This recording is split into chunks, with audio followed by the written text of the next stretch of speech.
Welcome to the Win-Win Evangelism podcast. My name's Tina Waldron from Evangelism in Australia. It's been an incredible year equipping believers across Australia and beyond to share their faith in everyday ways. This is our Summer Hits series. Welcome along. We're counting down the top 5 episodes of 2025.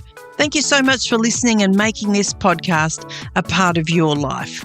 I'm excited for 2026 and all the Lord is going to do in and through you and through my life. Before we jump into the most popular episode, the most listened to episode of 2025, I'd love to personally equip you and encourage you to share your faith in 2026. I'd love to give you the practical skills, my ongoing support, and my face-to-face coaching where I get to meet you. Why don't you join me in the membership? Go to sharejesus.com.au. Here is the most popular episode of 2025.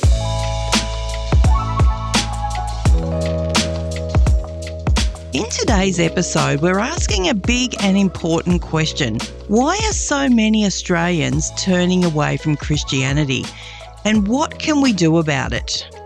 We'll unpack 6 key insights from national research that reveal what's really going on. What turns people off, what misconceptions they have, and where the genuine opportunities are for believers to engage differently. These insights come from some of the most trusted resources that are studying faith and culture in Australia, including McCrindle Research's Faith and Belief in Australia and Australian Communities Reports, the Australian Bureau of Statistics Census Data, and also the NCLS Research Australian Community Survey. Together they paint a really clear picture for us of how Australians think about spirituality and the church today.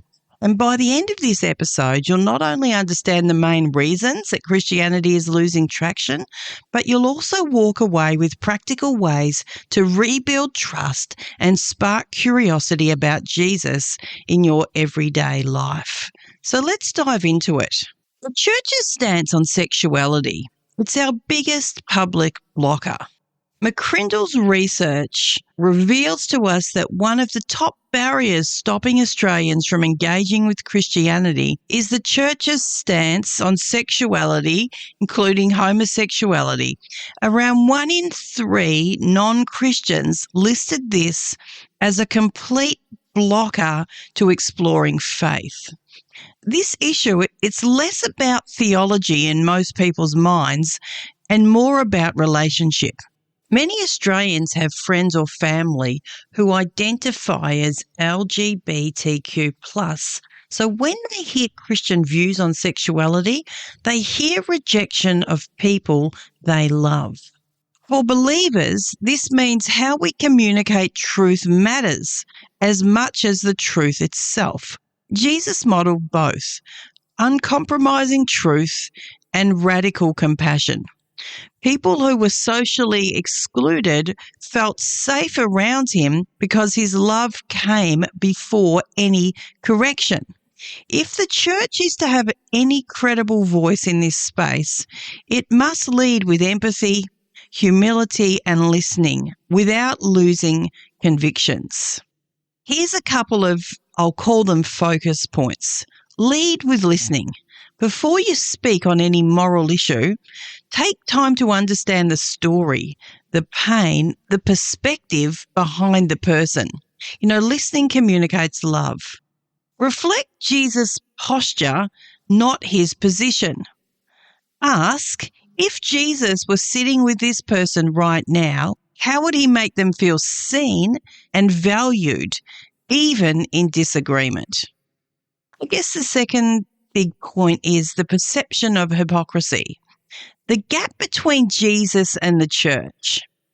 In McCrindle's data, many Australians said they admired Jesus, but they distrust Christians or they distrust the church. People described a gap between the message of Jesus and the behaviour of those who represent him. This perception of hypocrisy is deeply damaging because people assume if Jesus changes lives, why don't his followers seem changed?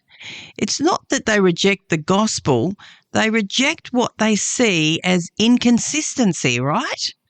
Australians value authenticity.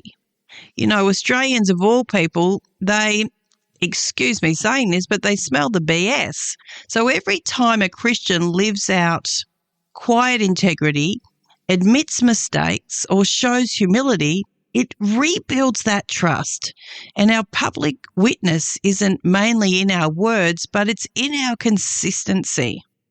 So a couple of focus points. Close the credibility gap. Be quick to apologise when you fall short and consistent in your everyday integrity. That's what earns the trust back. And reflect Jesus, not the stereotype. Let people see compassion. Let people see grace. Let people see humility, not just opinions. A small act of kindness can undo years of cynicism. My next thought, faith feels distant. Many Australians don't know Christians personally. Well, this is what the research shows. McCrindle found that 1.5 million Australian adults don't personally know a Christian. For them, Christianity isn't lived experience, it's a media concept. That means that this relationship gap is one of the biggest reasons Christianity seems irrelevant. If people never meet someone who follows Jesus, their views of faith is shaped by stereotypes or scandals or the loudest voice online at the time. And evangelism in this climate is not about argument, it's about access. Every friendship a Christian builds is a chance for someone to experience a living example of grace and authenticity. A couple of focus points then. Be intentionally present. Join community groups, volunteer, or just build friendships outside church circles. Let people see Christianity in your life. Or should I say, church leader, join groups outside of your church. Get your church involved with groups outside. Build friendships, the church corporately, build friendships outside of the church circles, inside the church. Practice relational evangelism. Focus on being a genuine friend before being a persuasive speaker. Your consistent love opens hearts to the gospel. So challenging, but great focus points.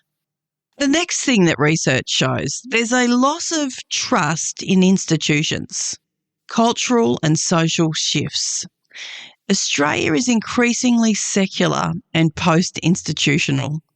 Trust in organised institutions, including government, media, and yes, religion, has declined steadily.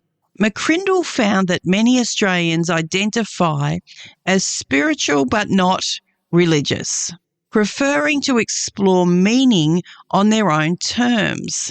So this shift means that people are open to spirituality, but they're very suspicious of structures. They may still believe in God or purpose, but not want to associate with organised religion. So the challenge for churches is to show that faith is not just an institution. It truly is a relationship. So we need to build faith as relational, not institutional. We need to model faith as relational, not institutional. When you talk about Jesus, share those personal experiences of his presence and his guidance, not just church programs. Just think about that, how often people can talk about a church program that happened or their child went to this thing at church or that thing, which is wonderful, but share personal experiences of his presence and guidance and stop focusing on talking about and sharing those church programs. Rebuild trust through authenticity. Be transparent about struggles and real life. It's that vulnerability that makes faith credible in a culture that distrusts performance. I'm going to say that again because this is so very true. I'm seeing this all the time in my life. Rebuild trust through authenticity. Vulnerability makes faith credible in a culture that distrusts performance. Some of the challenge can be for Christians and for pastors is to be vulnerable, because sometimes we can feel that that vulnerability discredits our faith or appears to make us look weak or feel weak. But in fact, it is the opposite that happens if we can be transparent about our struggles and real life. The next thing that the research shows is that negative media narratives and scandals really shape public opinion in Australia. According to McCrindle's data, many Australians' impressions of Christianity come from the media coverage, not personal experience. So unfortunately, the media spotlight often lands on church scandals, abuse, hypocrisy, or power misuse, reinforcing the negative perceptions. And haven't we seen a lot of that in Australia over the last couple of years? When a church leader falls, the story doesn't just damage that ministry, it ripples through the national psyche, so to speak, confirming the suspicion towards religion. And meanwhile, the everyday good that Christians do, serving the poor, mentoring youth, supporting families, rarely makes the headlines. The Christians can't control the media, but we can shape the narrative through our lives. Every act of quiet integrity and compassion is a counter story to the cynicism. So tell better stories. Focus on this. Tell better stories. Share testimonies, good news, and community impact online and in person. Shine light on what God is doing through ordinary believers, or shine light on what God is doing through your life when you talk to people. Respond with grace, not defensiveness. Remember this, always respond with grace, not defensiveness. When scandals do arise, acknowledge the wrong, express the sorrow, but show a better way. That's how trust begins to rebuild with the friends around us, with the neighbours around us, with the council that our local church works with. Another thought that the research shows is that young Australians want spirituality, not institutions. Touched on this a little bit. But McCrindle's newest report, The Undercurrent of Faith, shows that while religious affiliation is dropping, spiritual openness among young people remains very high. Many say they believe in something bigger, that they just resist the traditional hierarchical religion. The report found that movement away from Christianity is often due not to a disbelief in God, but dissatisfaction with how Christianity is practiced. Young Aussies want meaning, community and purpose, but they value this authenticity over authority.